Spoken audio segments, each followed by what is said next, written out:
Hello, everybody. It's Graham Cope with another My Music. It is nearly the end of the week, but it doesn't really matter. It might not be that when you're listening to this, because due to the power of the interweb, you might be now listening to this years from now, or just another time, or different dimension. So I don't know why I'm going on about it, really. In a minute, I'm going to be speaking to Izzii Grace. It might not even be a minute, because, you know, you might have paused it.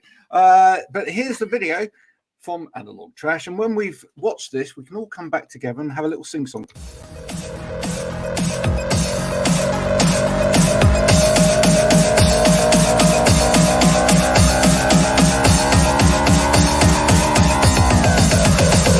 Keep on, don't stop.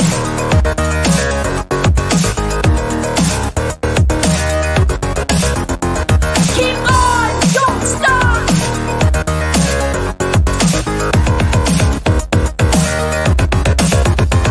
Keep on, don't stop.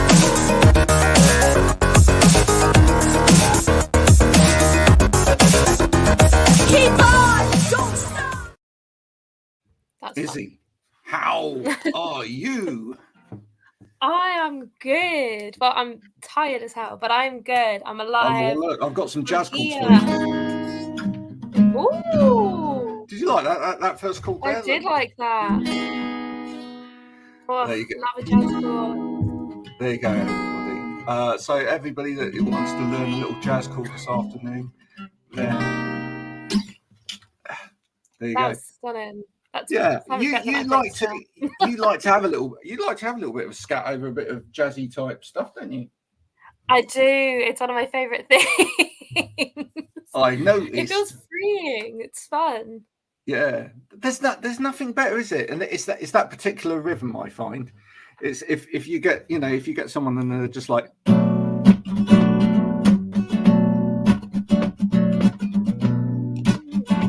you can just go down with it, can't you? It's like, Yeah, you can. You can go take it anywhere, and that's like the best thing.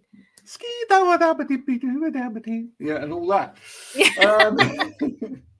It's a million people running for their lives now at home after hearing that. Izzi can sing, by the way. Unlike Depends on the day. Unlike me. So yeah, how long have you been doing all of this stuff? Oh my gosh, since I was 9, pretty much. 9. I've been singing a very, very long time, all because my mum was like, "You can kind of sing." There we go. So I used to go like It's your to mum's singing fault. lessons. Yes, my mum's fault that I'm putting this out into the world now. Really. Oh wow! Hi, Mum. What's mum's name? Bernice. Bernice. Bernice with a B. Bernice with a B. That's a great name. That is a great name. Bernice, if you're watching, it's all your fault. It's all your fault. Everybody out there is now blaming you for everything else. But no, well done, Bernice, because you've obviously clearly got a talent, and like talent like that needs encouraging, and so it's great. It's great when you have parents like that. My parents told me to shut up, which wasn't overly encouraging. Well, they do that now, so. Oh, do they? Oh, they do that now, so less encouragement now.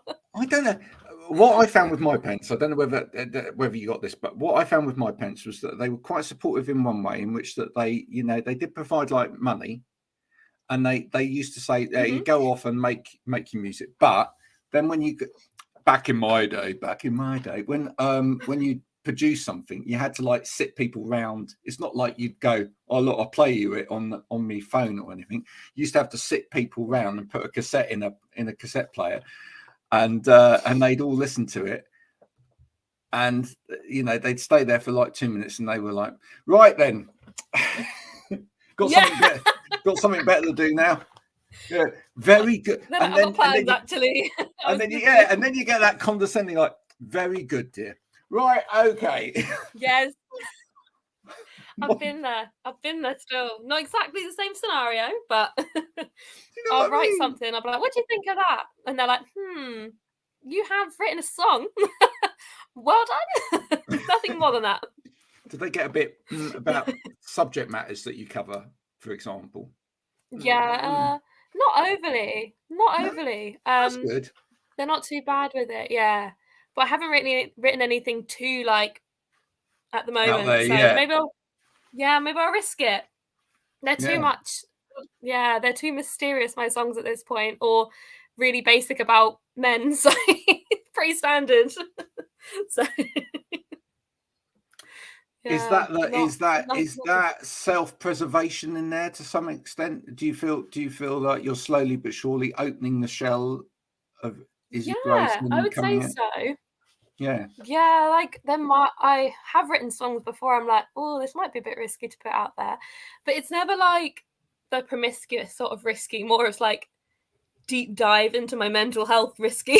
Like, so it's yeah. like, do I really want to confess this, or should I save it for therapy? Like, It's a funny old world we yeah. live in now, because we, Mm. especially, I mean, you mentioned mental health, and it's great that we've got so many artists now talking or singing, Mhm. should I say, about mental health and their real feelings and how what they're going through, etc. I think we're still, but we're still cross generational. My generation grew up. You didn't talk about things like that, Yeah, so yeah, it's like I've noticed it. yeah. Is it what I would say with that though? And I noticed this from a point of view of like clients. I run a social media marketing business. Trying to talk Mm. about this stuff online is it? Do you get worried about sounding authentic and genuine, and when sometimes with anything you're saying, or do you worry about how it might be taken? Yeah, it's because I find that when I try to talk about anything serious, I get a little bit. I'm quite a bubbly person. I'm very like full on. I don't really hold myself back. But when it comes to like serious topics, I feel like it's less genuine when I'm like deadpan about it. Like this is happening to me. I have to make a joke out of something. And I think that's sort of how I address stuff anyways. I try and stay like relatively authentic to myself and make things a little bit lighthearted. And Because then you're it's just worried that easier like to people will think, oh, oh, I'm she's taking, too serious. Oh, she cares too much, and I'm or you're being light-hearted about something serious, and yeah, and then yeah. There's like it's like there's no safe middle ground of where it's like I want to make this a little bit more easy to watch for people because it's hard to watch someone go, oh, I've gone through this, and this. You should care about it too. It's hard to like watch that and take it in a serious way at the best of times. Like, do you know what I mean? It feels like it goes over people's heads a lot. So you kind of have to catch their eye for them to listen, but then you need to be serious for people to care. yeah, no, I get it.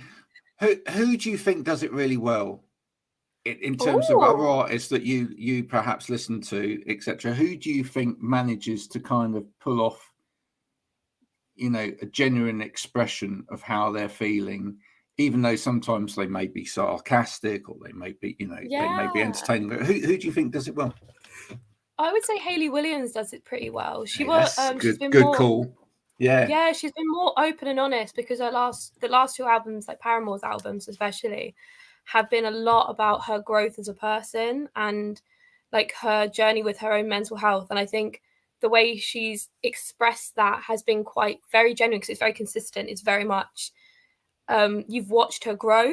And I would say she Mm. does it really well. I would also say Lewis Capaldi kind of does it quite well, but in like in a different kind of way in the sense that like he's talking about it, but he is also still stupid and really funny about it.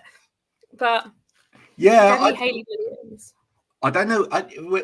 Lewis Capaldi is a really great example, actually. I don't know whether some people get him. No, that's it. Yeah, Yeah, I don't I think people totally do. get it. I find that for me, the self-defacing thing is a defense mechanism. Oh yeah. I Absolutely, agree. but it's hilarious at the same time. Completely hilarious. It's bonkers. It's brilliant. I really Well, like it. yeah, he's used it. He's used it He to his does it well. advantage. But I think Yeah. it's a really brilliant thing to do, because it's, it it must be incredibly difficult being at that level where everything you do, somebody's looking at it from an industry Yeah. perspective, going, is that going to be the next hit? Is that? I mean, he's talked about that in his documentary, etc. If for anyone Yes, who exactly. hasn't watched it yet, you know, the pressure on him going into writing that second album, you know, it's like, that was brilliant, that first album. Write it again, please. Yeah, yeah. You can't just write something and be like, oh, I want to release this because I quite like it. It's like, but will they like it? Will other people like it? And it must be intense. Even like at this level, you still kind of get it, because you'll release something and you'll be like, but will people like it? You're like, probably not, maybe, I don't know. I like it though. We had another Izzi on yesterday, and from America, and she was saying that we should get you two together, because you know you could do the Izzi show. She does spell her name slightly differently, so that's quite good, because then you won't get too confusing. Exactly. But she was saying that she's kind of noticed that online lately on things like TikTok or whatever, that there's been certain artists, like she name checked Halsey, for example, that you know, where they've said, I can't release my music at the moment, I can't do this at the moment, because the record company are waiting until this happens, so that you know. How crazy is this? What are we coming to, where it's like, until we've reached these figures, this can't happen, you know? It's just really backwards, because surely, in theory, the more you put out, the more you'll receive back. Like, you shouldn't really restrict an artist in that sense, because you're not going to create anything as authentic as or close to them, or they'll feel passionate about, because it's been rinsed to like hell. Like it would just completely, I don't know, it loses a little bit when you've heard it a lot as well, when they have to post it on every single TikTok video or like story they do. It's like, here's this teaser of this song, and it's just like, I get it. You have a song. Dreadful. Yeah, it's a tough market. Now, listen, we'll talk a little bit more about the music in a minute, but I want to talk to you about what you're doing to get yourself out there, and also help other musicians get out there. So talk to me about what else it is you're doing other than the music. Are we talking about Burnt Toast here? We're either talking about toast, a little bit of toast. By the way, do you know that song? You're too young to remember it, but do you know that song? I might do. You might do. Listen to it. I'll put it. Okay, it's a very famous song. I don't know whether you remember. There was a very famous singer in the 80s called Paul Young.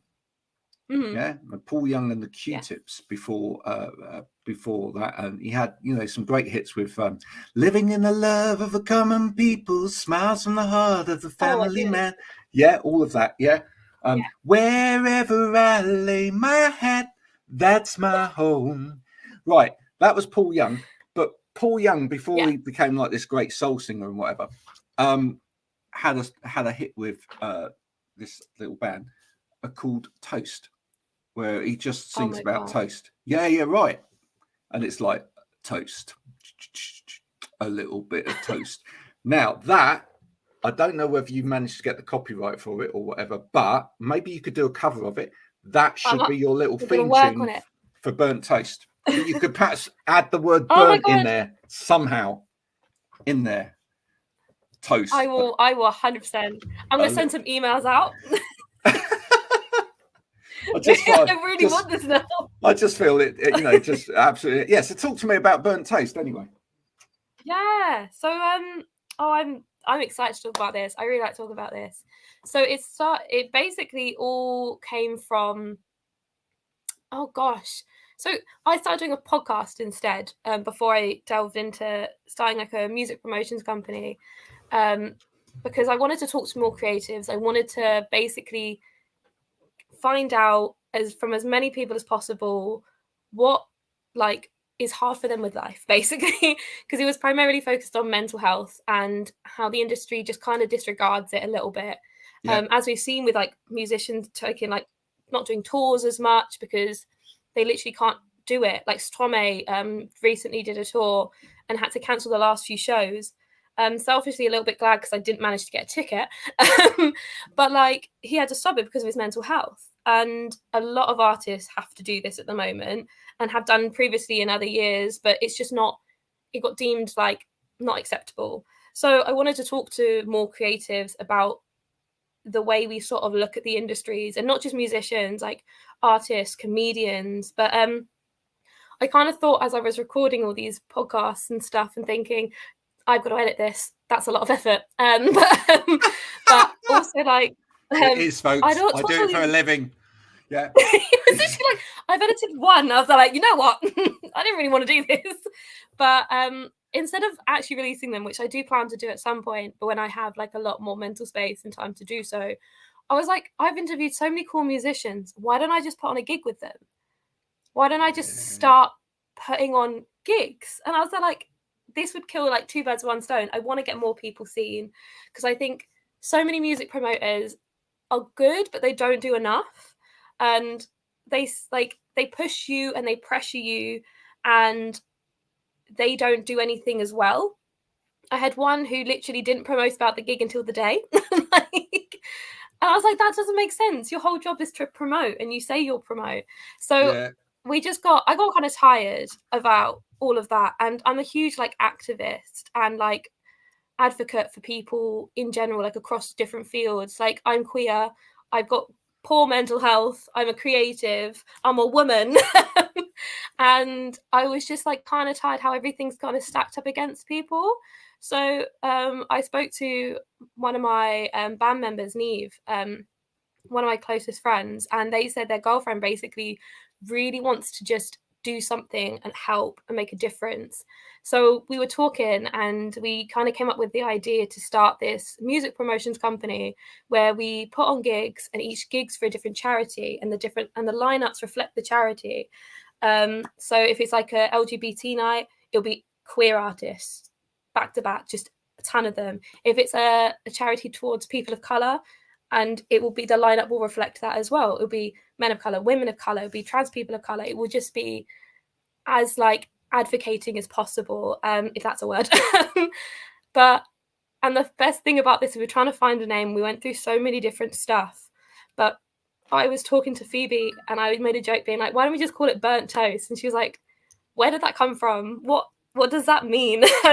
And it basically came from the fact we were talking about mental health, and I was explaining how I had a meltdown the other day because I was just not great, just because I burnt toast. I literally was like, I had a full meltdown because I burnt my toast. It's a great name, because it's a bit like burn out, and it's a bit like, you know. Yeah, it's just a little bit quirky, a little different. Well, exactly. And also there's, toast has a double meaning to it. So there's, it's like. Cheers. Sorry? Like cheers, like raise a toast. Well, exactly. It's like, so there's a celebratory element to it as well as something, negative. So it's a beautiful thing. It's a beautiful word. It looks great on the t-shirt, I'm sure. That's important. It's always. That's true. It is.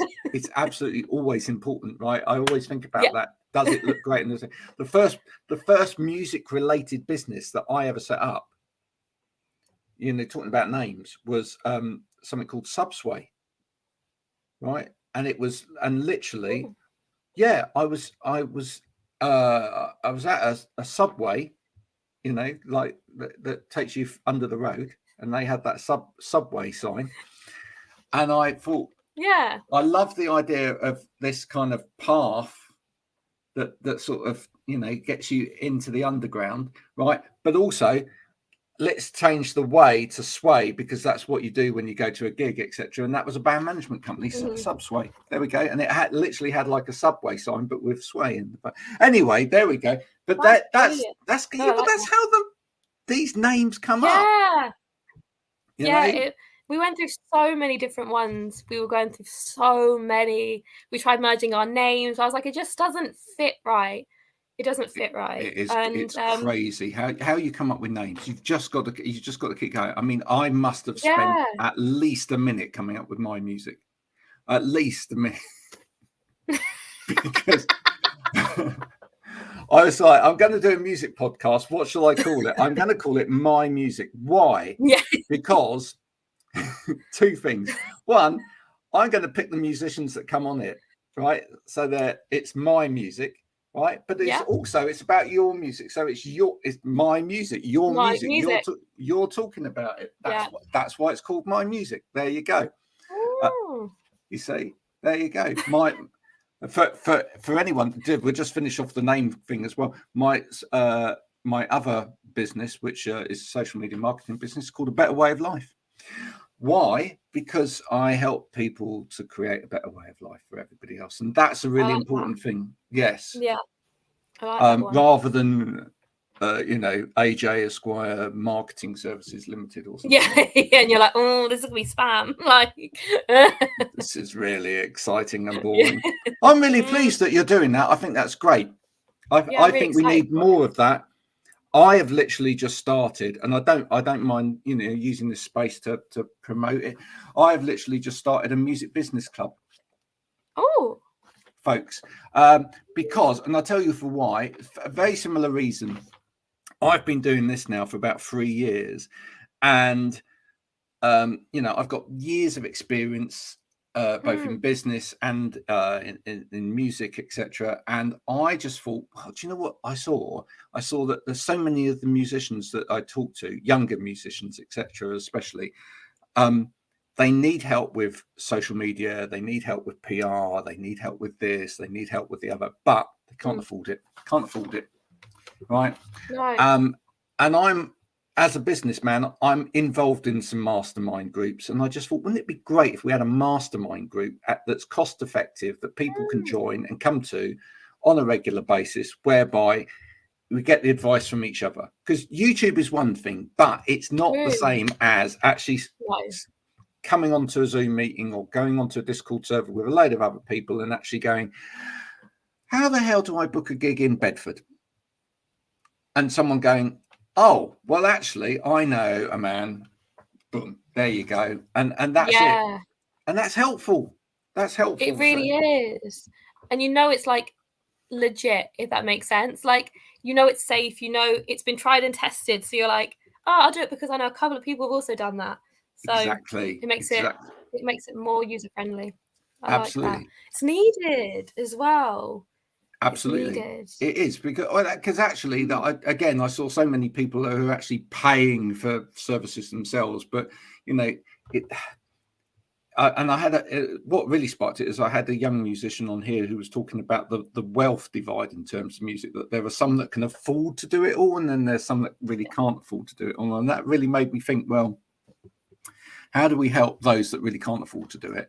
Because that's not fair. It's not fair that your music career takes off because you've got rich parents. That's not fair.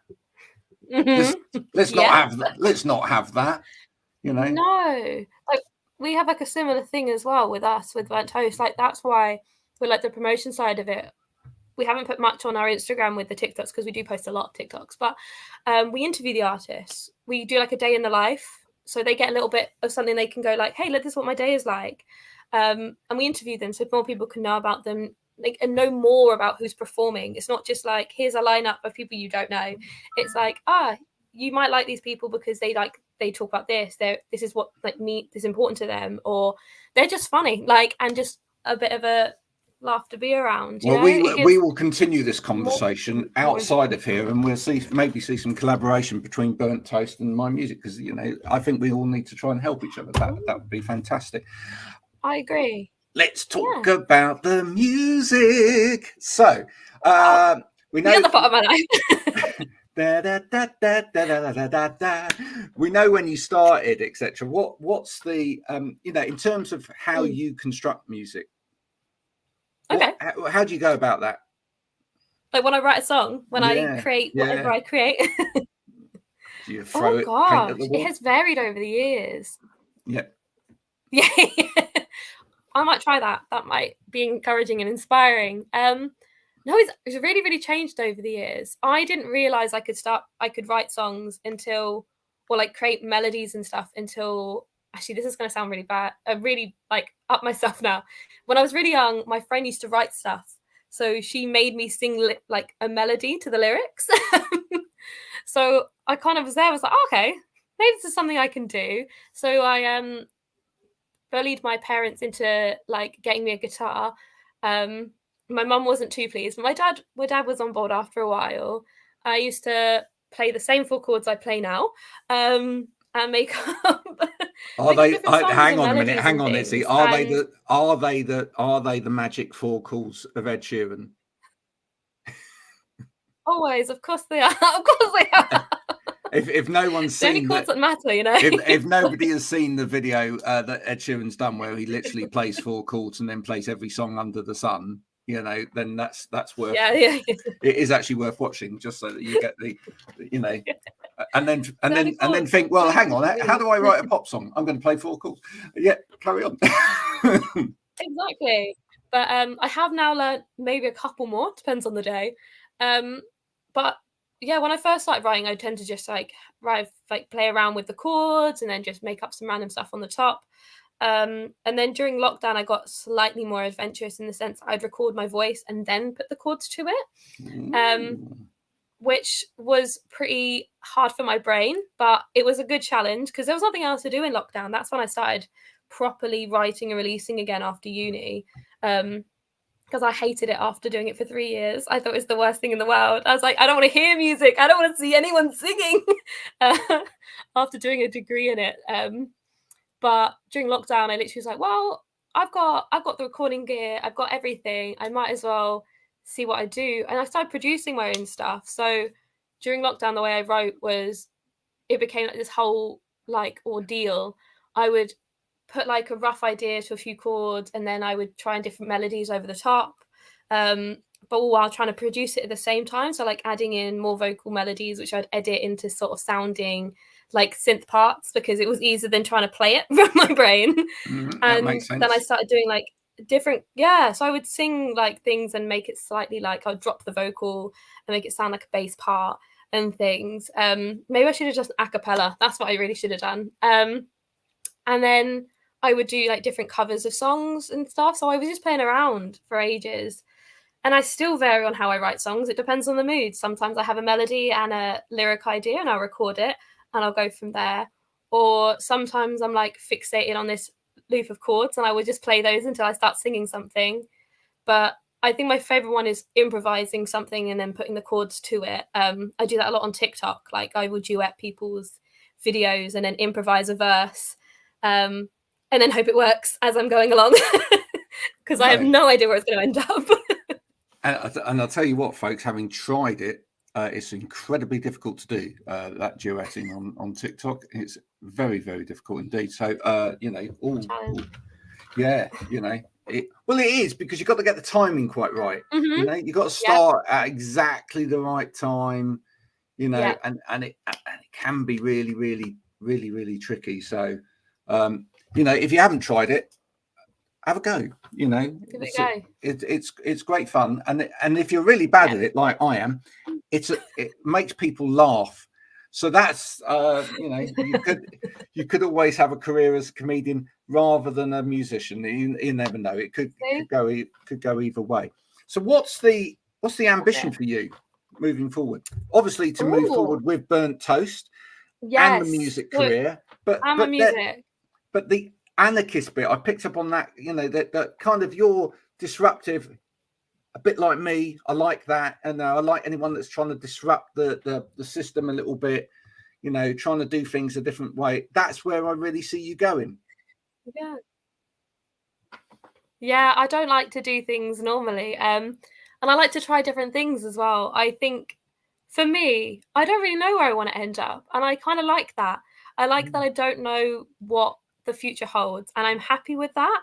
Like if my music takes off, great, but I still like to hope. I think you'll be involved there's many in paths music I'd be some happy ways. to take. Yeah, you'll be involved in music some way. Yeah, no matter where I end up, like if I just write for people later on, if I'm just like eventually top lining, which is like a huge goal of mine, I'd love to top line and do some like more vocals on tracks. Because it's one of my favorite things. I love just creating different melodies and ideas. I have a friend that I co-write with. I help her with it. And she always asks me because she's like, I can't think of anything. And she was like, but I know I can send it to you because you're sending me like 10 melody ideas back. Well, and also don't forget. And I've recorded them on the bus before. and also, Izzy, don't forget, then there's also the you know, that the money that will come in from the burnt toast merchandise, which will happen. There will be the burnt toast music festival, which will happen, which will become massive. So that would be like, I would love to have like a stage at a festival. I'd love to have a venue. I just think there's so much that I really want to do with it. I think it's my favorite thing that I've ever like started, and it's going to be so much hard work. But I'm already like in it. I'm in it, like in it for the long run at this point. That would be great, wouldn't it? Like a burnt toast like bandstand or something at a festival. Yeah, where everyone that's kind of been part of burnt toast could be involved in that. You could have like, but then like you could even have like comedian stages as well. You could have like a DJ set. You could have a few different options, because like festivals, they run over 3 days. You've got to have enough variety there. You could have drag acts, you know. You could have contortionists, everything under the sun. Yeah, it would be so fun. Everybody wearing a burnt toast t-shirt. Yeah. Or carrying a burnt toast umbrella, depending on the weather. Is it shaped like toast? Oh, burnt toast Wellington boots. Yeah, I love it. Oh, see, perfect for festival season. Oh, perfect, absolutely brilliant. Season. Well, listen, it's been a pleasure meeting you. Now, listen, if people haven't checked out your music yet, where's the best place for them to go? Spotify, especially because I might have a new song coming out, so definitely go there. Let's talk about that. Go on. It's not fully finished yet, but it's called High Priestess. It's a song about self-love, and it was basically inspired how I started falling out with my friends because I realized I was becoming a version of myself I didn't recognize. And the name was found inspired yourself by, now. I have close enough. I would say I'm like a good like 95% there. You know, I can't. I'm so close. But yeah, the name was inspired by a tarot reading I gave myself, and it's just wait. Slow down. You gave yourself a tarot reading. How does that work? Yes, I have tarot cards. So I asked myself, can people do that? I'm totally initiated when it comes to you can do yourself a tarot reading. Okay. You can do your own reading. It's how I practice, but yeah. Okay. I'm just throwing things at you. I'm so sorry. It's just like no. I love that. I just wonder what else we can include in that, because I always thought someone had to do a tarot reading for you, because they, then it was kind of, no one's going to like make it up, or you don't twist it for your own benefit. But maybe there's a whole load of other you need to know, and they.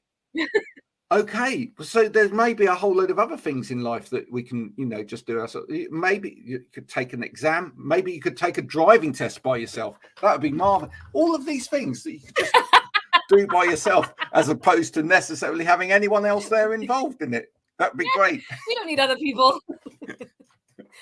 Deeply independent. Want to learn to fly an aeroplane? Do it yourself. You do it yourself. Exactly. There's probably like a tutorial somewhere. You just watch that once and you're good. So the song's coming out. It's possibly it's a mysterious date at this current moment. Hopefully end of June, early July-ish. It's a summer anthem, everybody. It will be. It's so good. I'm really, really I didn't produce this one. I normally produce them, but I gave my production like stuff to the side. I was like, I'm not doing it this time. Is it actually quite dancey? Is it quite dancey? Can we all dance to this? It's summery. The bridge is my favorite thing in the world. I'm excited. That's a technical term, folks, for any of you that don't understand it. The bridge is a bit in the middle of the song. It's not an actual bridge.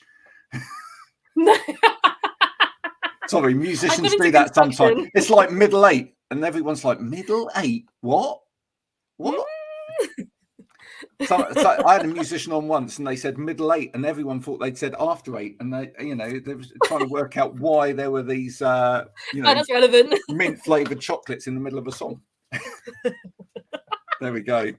We will put the links so that you can check out Izzii Grace's music afterwards. Now we're going to leave us today with something that I started recently, which is I have, and this is literally it's not set up at all. These are the 3 CDs that I had on my desk today. from my listening pleasure whilst I was working. Right, so I'm gonna lift them up one by one. One is absolutely literally came out today.